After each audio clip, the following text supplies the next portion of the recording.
আসসালামু আলাইকুম। জাম্বুরা বা লেবু যেটাই বলি না কেন, এই ফলটি খেতে আসলে অনেক মজা। এটি মাখিয়ে খেতে আমার কাছে খুবই পছন্দ। আপনাদের কার কাছে কীরকম খেতে পছন্দ অবশ্যই কমেন্টে লিখে জানাবেন। এখন জাম্বুরার সিজন, বাজারঘাট গ্রাম বাংলায় সব জায়গায় কম বেশি ফলটি এখন অ্যাভেলেবেল পাওয়া যাচ্ছে।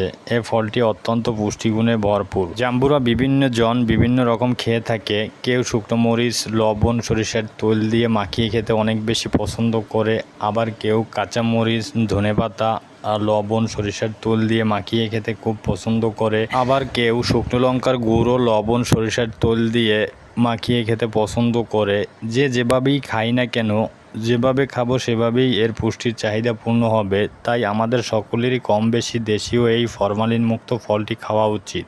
আমি আজকে খাবো লবণ, শুকনো লঙ্কার গুঁড়ো আর সরিষার তেল দিয়ে মাখিয়ে। এভাবে খেলেও অনেক মজা। চাইলে আপনারাও ট্রাই করতে পারেন। খুব সহজেই শুকনো লঙ্কার গুঁড়ো, লবণ আর সরিষার তেল দিয়ে এভাবে মাখিয়ে খেয়ে দেখবেন, অনেক মজা।